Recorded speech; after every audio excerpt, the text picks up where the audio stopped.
Hi Scorpio, welcome po sa ating channel. Ito ang inyong daily Gabay Tarot reading for October 26, 2024. Please be reminded kung naka-resonate kayo, comment down. Kung hindi kayo naka-resonate, ibigay niyo po sa iba kasi general reading po ito. This is for you Scorpio ngayong October 26, 2024.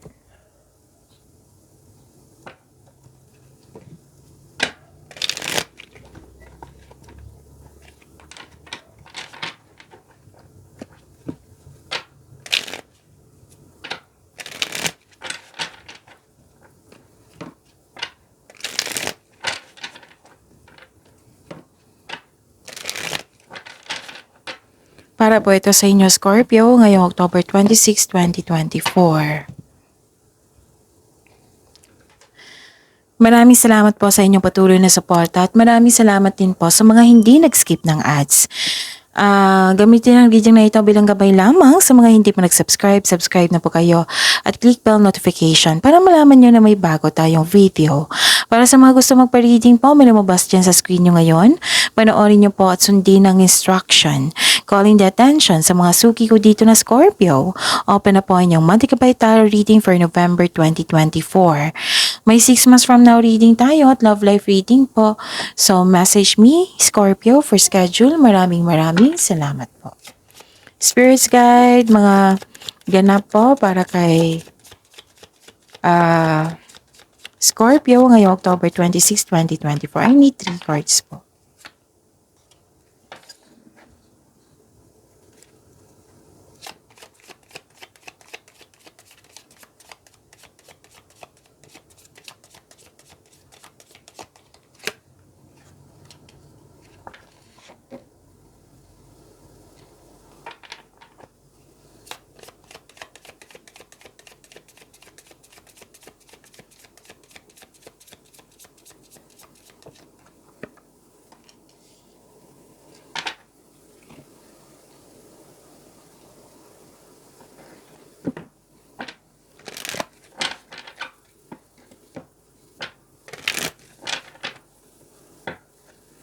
Spirits guide, angels, archangels, guardian angels, message po para kay Scorpio ngayong October 26, 2024. I need 2 cards po.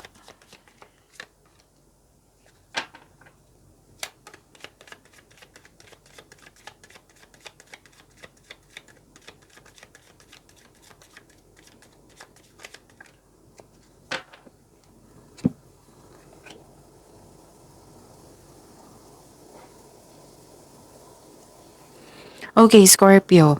Ngayong October 26, 2024. May nakita ko dito may dumating sa inyo na opportunities na kailangan nyong magkaroon ng konkretong plano para makagawa kayo ng best choices and on best decision. Parang kailangan yung pumili dito. Tapos nakita ko dito na may dumating na bisita na nagbigay ng information sa iyo, ng news. Pwedeng may kausap kayo ngayon through electronic device like video call, chat, na may binigay sa inyo na mensahe. Pwedeng opportunity din ito ha. O na binigyan mo ng action, reaction. News and information, nakita ko dito, makatanggap kayo niyan. Okay? Tapos, bibigyan mo ng agarang action to eh. May influence ang isang lalaki sa buhay mo na maaari siya yung nabigyan ng sakit ng ulo or magbigay ng happiness sa iyo, Scorpio. So sabi po ni Archangel Jeremiel dito, take inventory of your life and resolve to change or heal anything that is unbalanced. Yung magkakaroon ng healing dito. Bibigyan ka ni Archangel Jeremiel, Scorpio. And sabi po ni Archangel Raguel, notice your recurring physical and emotional feelings as they signify divine guidance. So, dalawang card na po ang sabi dito ha, na you are divinely guided, Scorpio. Spirits guide, ano po yung energy ni Scorpio ngayong October 26, 2024?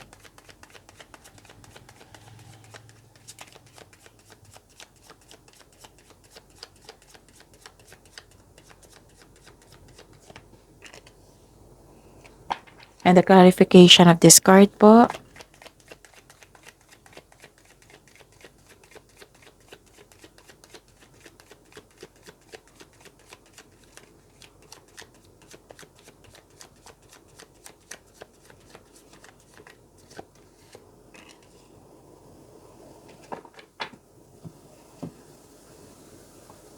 Okay, sa mga may oras dito, kung gusto nyo po, Scorpio, panoorin nyo po yung last 4 days kabay tarot reading nyo po. Like for example, napanood nyo ito ngayong October 26, 2024. Panoorin nyo po yung October 25, 24, 23, 22. Kung may narinig o may nakita kayong repeating message, meaning to say, pinupush talaga ng cards nyo yan na bigyan nyo ng atensyon. Kung maaari po, bigyan nyo po ng solusyon at aksyon. Remember Scorpio, at the end of the day, alam mo na ikaw lang ang taong may kakayahan at responsable na gumawa ng sarili mong katotohanan at kinabukasan. Okay.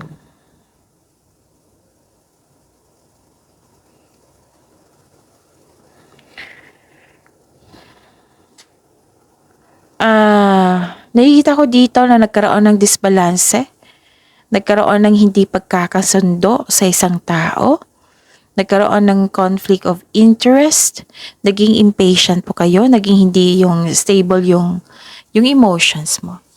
So, nagkaroon ng unfair treatment or disbalance. Pwede din sa kaperahan po ito, problema sa kaperahan. Pwede din na nag-struggle ka sa changes dahil nag-look back pa kayo sa nakaraan. So the advice is try to look at what you need now in the present po. So let go mo na yung mga nakaraan na nagbigay ng yung hirap sa iyo, ng hardship sa iyo, let go mo na para may pagbabago na po. So focus on the present para may expectation tayong better outcome sa future. You are guided to find peace. Okay? You are guided to find peace. Ano pa? Parang hindi nasunod yung gusto mo dito, na may tuto sa inyong desisyon, may tuto sa inyong ideas, sa inyong plano. Yes, nakikita ko dito. Nakikita ko dito na may defensive dito, may nag-react, ganon. So, this is a clarification of your card here. Kasi may dumating dito, binigyan mo ng action or reaction. So, may concern kayo sa immature na tao. Nakikita ko dito. Mag-ingat po daw kayo sa taong maloloko or self-centered na tao. Kasi baka masaktan kayo. May toxic dito na tao, Pwedeng toxic ito na lalaki. Wala namang kasarian to pero nakita ko naman basta may na ko dito na isang lalaki.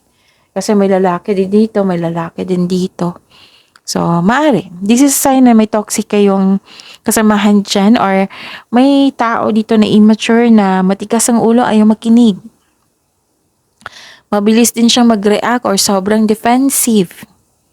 Yan yung concern mo sa kanya. So, kaya pala may sabi si Archangel Jermiel dito na kailangan nyo magkaroon ng solusyon para magkaroon ng changes or healing.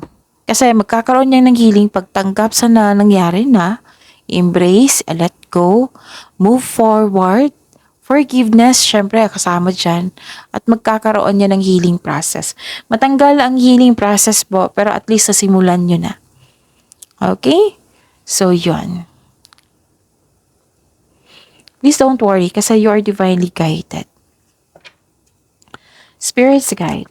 Career and money po ni Scorpio ngayong October 26, 2024.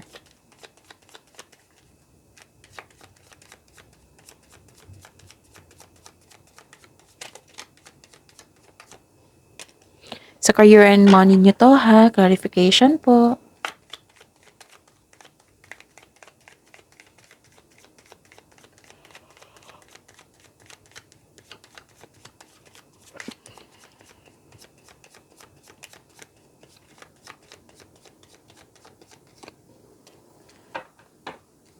Okay.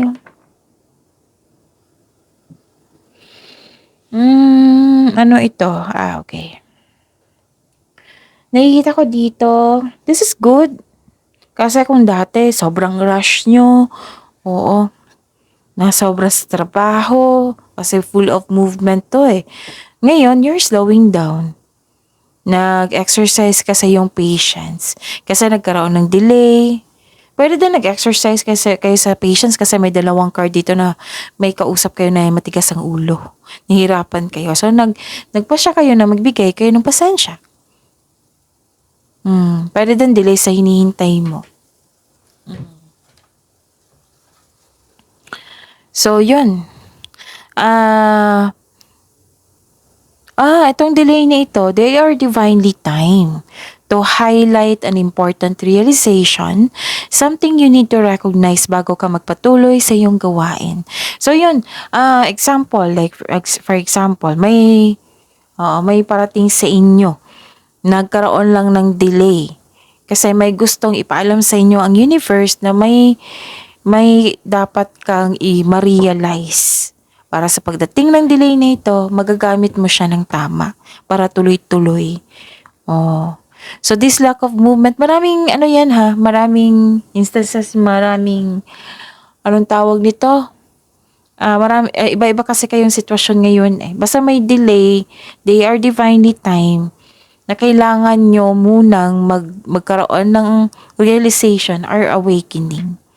So, kung hindi nyo alam to, nahihirapan kayo. So, time for reflection ay kailangan. Kasi andyan din yung awakening eh. Andyan din yung sagot sa inyong mga katanungan. Andyan din yung solusyon sa inyong problema. Time for reflection. I-search nyo sa Google. At higit sa lahat, mag-connect kayo sa inyong intuition. Okay? So this lack of movement, kasi nag-slow down kayo eh, is reminding you to enjoy the process without being so focused on the outcome. So make yourself busy habang hinihintay mo ito. Kasi wala tayong magawa eh, kasi delay na yan. So habaan natin ng pasensya. Tama yung gagawin mo dito. Hinabaan mo yung pasensya mo, you're slowing down kasi kailangan maghintay. It might be nagkaroon ng delay kasi kailangan mong i-exercise mong patience mo kasi kailangan sa pagdating ng bagong gawain. So, you have to exercise your patience talaga. Okay, ano pa? Anong tawag nito? Parang may travel kayo ngayon, no? So, yun, nasunod yung gusto mo. Nasunod yung gusto mo, plano, desisyon, nasunod na. And I believe na kagawa na kayo ng desisyon dito. Binigyan nyo na ng action. Yes. Malikhain kayo, malakas ang loob, matapang, very charismatic, matured na, mapagmahal, marunong sa buhay, maraming napagdaanan na hirap sa buhay bago naging successful. So, authority, leadership, stability, and you are calm here. Kalma kayo ngayon. This is good. Leader kasi isang team at may supportive kayong co-workers. Malaki ang tiwala ng mga tao sa iyong strength and skills. So, I think ito yung mga dahilan, ito yung mga taong yun, ang dahilan na motivate kayo. Kasi marami sila naniniwala sa iyo eh. Kasi marami ka rin napatunayan. Yun nga yung sabi ko sa inyo, very matured kayo, marami na kayong napagdaanan ng hirap sa buhay bago naging successful. Okay? So, malaki ang tiwala ng mga tao sa iyong strength and skills. You are making tremendous progress in your career or nag-level up ka na sa inyong trabaho dyan or negosyo. Okay? So, yun. This is success also ha. Kaya nakikita ko kasi nagkaroon ng success, tagumpay. Pwedeng nasunod ang gusto mo. Na-follow yung plano mo. Pwedeng ganap na ganyan. Kalma kayo dito. Matalino. Marami ng experience sa buhay. Spirit's Guide, Love Life, Self-Love, Partnership, and Romance ni Scorpio ngayong October 26, 2024.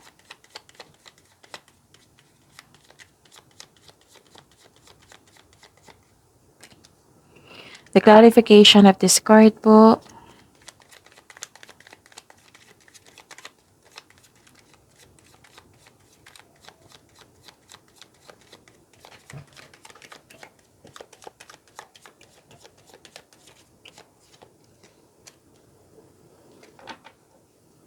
Okay. Maraming salamat po sa patuloy na tiwala, suporta sa ating channel. At maraming salamat din po sa mga hindi nag-skip ng ads. May lumabas dyan sa screen nyo ngayon, panoorin nyo po. Kung gusto nyo po iyan, then follow instruction. Okay. May challenge sa inyong family. Feeling mo kinokontrol ka na ng yung family member or kasamahan mo dyan para hindi masunod yung plano mo sa buhay. May nakita din ako ditong conflict sa inyong family ba ito or conflicts over property. May takot ka rin mag-level up. Parang ayaw mong lumabas sa comfort zone mo. May third party concern or may ganap na may concern sa secret affair or may concern na ganyan. Pwede din na nagkaroon kayo ng kasunduan sa isang tao tapos may isa tutol. May ganap na ganyan. May ilan din dito nag-take advantage sa inyong kabaitan. Mag-ingat po daw kayo sa taong mapanlinlang at pagnanakaw. Manluloko po. Mag-ingat kayo. Okay? Pwede din na okay. May nakikita kasi akong loss dito eh. Pwedeng disconnection sa isang tao. Pwedeng may ninira sa inyo tapos nagkaroon ng disconnection. Pwedeng loss of let's say loss of money ito. Pwedeng nawala, nagasta, ninakaw, nawala, na damage, ganon. Pwedeng sa isang bagay na importante sa inyo.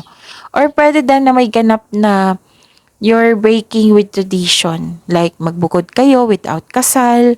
Or kayo pa rin kahit ayaw ng pamilya mo sa taong yan. Pwede din na basta breaking with tradition dito. May ganap na ganyan. Pwede din na ayaw nyong sumunod sa rules. Ayaw nyong sumunod sa law. Pwede din may concern kayo sa isang tao na ayaw sumunod. Oo. Na ayaw sumusunod. Anong tawag dito? Yung kanina, yung mahirap kausap, yung matigas ang ulo. Yes, nakikita ko dito. So, masakit to sa ulo matigas ang ulo niya na ayaw makinig. So, pwede din na concern kayo sa kanya kahit wala kayong connection.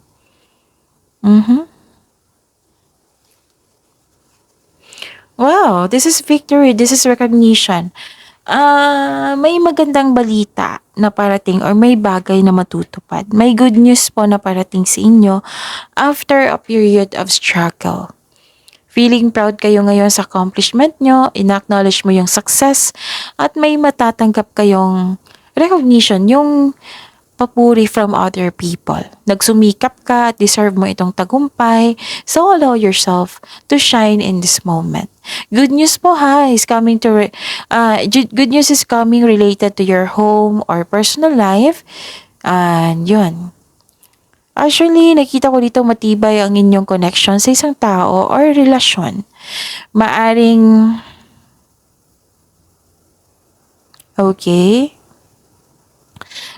nag-date kayo ngayon after ng masalimuot na di pagkakaunawaan ng kahapon.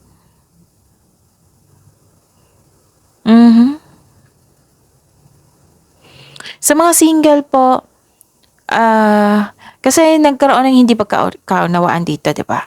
So, magiging okay din ang lahat, don't worry. Maaring magkita kayo, mag-date kayo after ng masalimuot ng di pagkakaunawaan ng kahapon. Sa mga single, handa ka nang pumasok sa buhay pag-ibig. Gusto mo nang magkaroon ng boyfriend or makasama, Scorpio. Okay? Yon. Parang, okay. So, this is balance Nagkaroon ng pagbalanse, nagkaroon ng pagkakaisa. This is good. Nagkaroon ng balanse at pagkakaisa. Ang ganda. So, pagyamanin yung blessings sa binigay sa inyo, Scorpio. Oo. So, yun. See you tomorrow, Scorpio. Please like, subscribe, and click bell button for notification para updated po kayo sa daily tarot reading natin. Maraming salamat po.